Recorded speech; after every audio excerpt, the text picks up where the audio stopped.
they didn't have the best of starts, but all of a sudden, Middlesbrough are playing some fantastic football this season. The play style's there, the attacking quality's there. It just needed to get clicking a little bit more. And now they're off the back of 2 fantastic wins. 4-1 against QPR, 5-1 against Luton Town. And today, delighted to be joined, as usual, by Tom Williams, 23, to break down all things good and slightly bad about Middlesbrough so far this season. It is a tactical breakdown. We're going through everything Middlesbrough related to style under Michael Carrick, exactly how they play, and if they can challenge for promotion this season. Tom, good to have you again, mate. Thank you. First thoughts on Middlesbrough. 9 goals in the last 2 games, not bad. Yeah, it's felt like it's been coming as well. I know we've spoken a few times on the channel about how Middlesbrough have been creating the most XG in the league. They're getting the chances, they're creating the chances. The play style's been good, but it's been this position's been the problem area, the centre forward. And it was a surprise because Emmanuel Lattilat last season was so good, and this season he's taken a while to get going. But I would say the last 2 games, the last sort of one half against QPR and then the 90 against Luton, he's back to his best. He scored 2 fantastic goals in those, but not just that, his all-round play has been exceptional. I think all season it's been strong. He's been bringing others into play. He's a handful, isn't he? And he's got good decision making as well. He's not a truly selfish striker, which kind of I guess if he had a more selfish streak this season, he may have had more goals. But these wide players, especially on the right, Doak has been fantastic for them, creating loads of chances. And it's, I guess, been a matter of time before that they started clicking. And 9 goals in 2 games, I think we're starting to see they won't sustain that kind of level. Of course, they're not going to score 9 goals every 2 games across the season, but they're creating that many chances that it did feel like eventually this would happen. And I thought maybe it would take January for them to get a new striker in, but Lattilat has started to prove why he was so highly rated in the summer. And I'm glad they've stuck with him as well. You say they can't score that many goals every game, but they play like that. As you said, they create so many opportunities. And the main word that sticks out about this Middlesbrough team, I think, is attractive. And attractive in the way they play. They've got so many exciting players. I mean, Hayden Hackney is sitting in kind of like a centre mid position. On paper, you think he should be way higher up the pitch for the amount of chances he creates, for how he plays as well. And then when you look at the other attackers, I mean, Ben Doak, for instance, what a player, 18 years of age. I mean, a great player to get on loan from Liverpool as well, but he just looks electric. He looks very, very good. And against Luton weren't very good, so he didn't have too much to do. But when he did get the ball, I mean, he got 2 assists in that game, and those 2 assists he got did exactly what he's best at, really, and it is just running at the fullback down the wing. And you know, he's so good that not only does he take the opposition fullback with him, he also takes the centre half with him as well, and that just completely disrupts play, and it disrupted Luton, especially. I think it's for the second assist he provided. It was just so simple. He just burst down the right, nice little cutback into the middle. I think it was Azaz that got on the end of that one. I might be wrong. But yeah, no, he's, for instance, out of all these players, very, very, very impressive as well. And Finn Azaz, sensational. I think he's my favourite player in the team. Who's your favourite player? Yeah, I mean, Azaz is fantastic. And what I really liked about the Luton game was if you look at the goals, there was probably 3 of the 5 which were like goal of the season, or goal of the month contenders at least. Fantastic selection of goals. Finn Azaz scoring probably the pick of the bunch, I guess, from an individual point of view from that kind of area around the box. And that's what I like about Azaz is he's playing in the 10, but he's got that freedom to move across, and he's able to pick up pockets of space. And he's able to operate between the lines. He's not what you typically see physically from a 10. I think he's a little bit bigger than what you would imagine from a slick operator in between the lines, which kind of adds another element to his game. But there was against QPR, there was Ayling who was on the right in that game, but he switched to the left as well, where he played against Luton. But in that game, he was able to play the ball kind of in this channel here into Azaz, and that ended up being, I think it was one of the goals they scored against QPR. But that's his role. I really like how he's able to operate with a little bit of freedom. He's, and when they defend as well, sometimes the wingers come back. These wingers stay out of possession. They stay with the fullback. So if the opposition fullbacks are back, they will stay high up the pitch. If the opposition fullbacks overlap, or if they've got wing backs, they will come back, which maybe leaves Azaz further forwards. But if they stay up, then Azaz will work to get back in position as well. So, really like Finn Azaz and Doak as well, Lattilat as well. What a player, able to link everything together. And I thought the left-hand side was really interesting. Bergzorg, but McGree as well, who played there against QPR. And that's a key point to come on to about Middlesbrough. They've had, what I really like about this is the style of play. It's not based on personnel. They've got a lot of good players and they're able to rotate, but they've got the same system.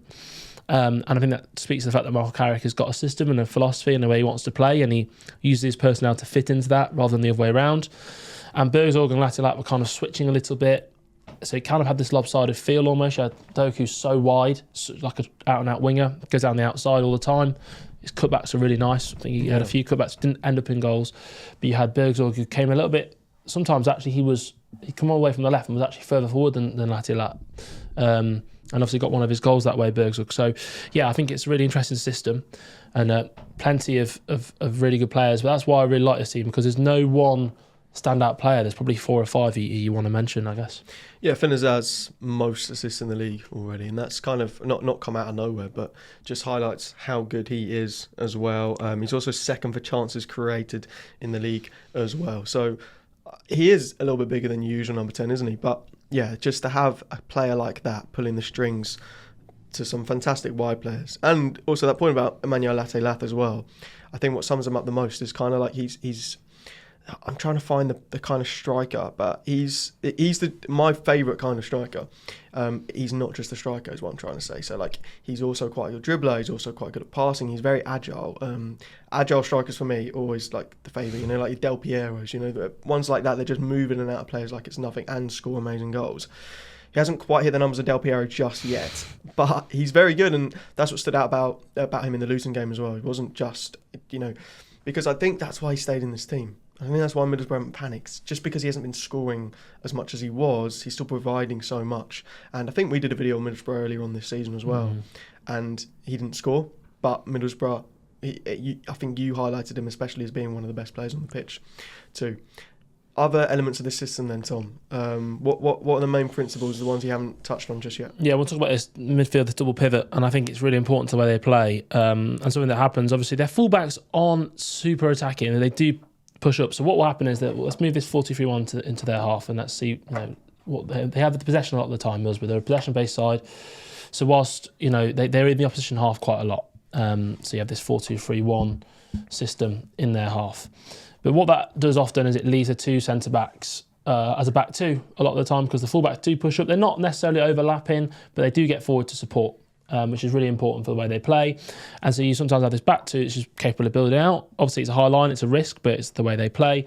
What also happens sometimes is this double pivot becomes, one of them will drop in between the centre-backs, forms a back 3, and then you've got that playing out, so it becomes a 3-1 build-out shape, or sometimes Azaz will drop in and make it a 3-2. And that is how I think it's the 4th goal against Luton, which is kind of a really good example of it. It's actually deeper. I'm not going to shift them all back again, but the point is the centre mid drops between those centre backs. That double pivot is just so important, and then the ball is played out to Dijksteel, who's playing at right back, and it's worked in. But what I really liked about that goal was the variation of the speed of the passing.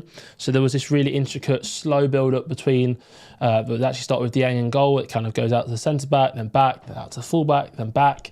And then it gets into Azaz, who plays a really direct ball. It's still on the ground, but it's a complete change of pace. And that's what unlocks Luton. So they bait them in with the press, playing around. They're trying to bait that press in. They're able to break the line, get into Azaz, and then he is in loads of space, and he plays it one ball through, and they go on and score. And I think that really highlights how they play. And what's different about them is they're able to vary the speed. So they can build up deep, kind of slow, methodical build-up. When they get into that final third, they've got a bit more purpose. And I think that's probably why they started to click a little bit more, because earlier in the season, that purposefulness wasn't happening all the time. Not every action in the final third was that extra bit of zip on the ball, but that's what they did in the last 2 games really well. I thought the one with the keeper where Alien played it, just a little bit more pop on the pass. That variation of speed has been able to unlock teams, and it's so difficult to deal with a team who are able to mix the speed of their build-up approach. EFL shirts aren't always that easy to get a hold of, and that's why we've partnered with the Football League store. At the Football League store, you can browse hundreds of past and present EFL shirts for your desired club. And if you use our exclusive discount code, FootballPark at checkout, you'll get 15% off your purchase. Follow your club in style this season by heading to the Football League store, link in the description. Tom, this Middlesbrough side, incredibly attacking, just a couple of stats. 3rd for big chances in the league, 2nd for shots on target, per match, first for XG, which is very important, and they're underperforming their XG by 5 goals as well. So shows there's still a lot to come. But before we move on to the general kind of essence of Middlesbrough this season, defensively, what do you think? Are there any weaknesses perhaps in this side? What are your opinions? Yes, I think firstly the thing is to say that when they're quite happy to have let the opposition have the ball, in terms of they are a team that have the possession more, so they're not happy to let them have the ball, but when they do have it, they're not necessarily all trying to win it back. They're getting their shape is what I'm trying to say. They're trying to get into their shape and then reset, regroup, and then go from there, rather than losing the ball and then being all out of shape and everyone trying to press a moment. No, they try and get in their shape. They're fairly happy to sit off in quite a narrow 4 who are all experienced, kind of comfortable defenders. But that happens not that often because I think they're top 4 or 5 for possession. So they are a team that have the ball more often than the opposition. Defensively, the weakness I would say would be these wingers.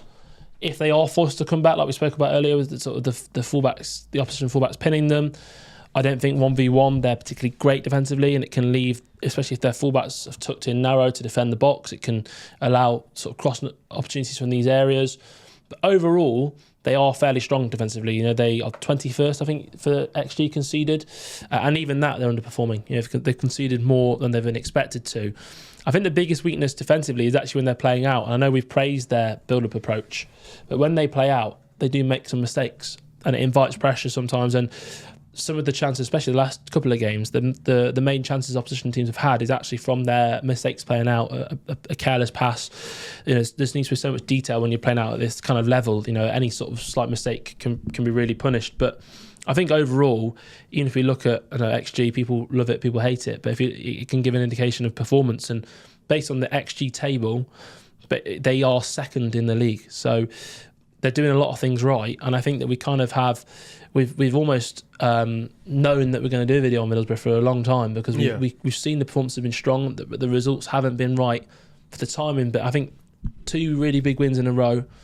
Really like the fact they rotated the team. It wasn't the same team in either game, so there's a real promise there that the whole squad has been integrated into this style. It's a playing style that's it's across the whole squad. It's permeated throughout the whole squad. So even if they get a few injuries, they've got players who can slot in. So I think overall the Middlesbrough team's been really impressive. Yeah, absolutely. I think we've got to talk about whether we think Middlesbrough can get promoted this season. According to the XG charts, they will. But yeah, I mean, we always that is a good point. We do always speak about how I want a video on Middlesbrough. It's just never been the time. And when we do these tactical breakdowns, I think it's quite evident if you see when they come out on YouTube as well. We do them off the back of a team performing well, because there's the most interest in that team as well at the time, and that's how it works. And hopefully we'll be able to get around to every team. But for Middlesbrough, we kind of called it a little bit early. They've only won 2 games in a row. It's not that can happen to any team. But it's just, even when they haven't been winning, there's been a lot of positive signs.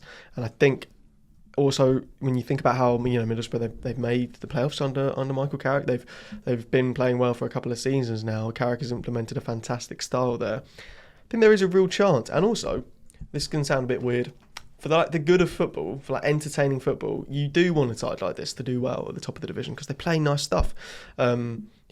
Probably the complete opposite to how Burnley play. But yeah, I mean, they're 7th at the moment, 24 points in their opening 15 games.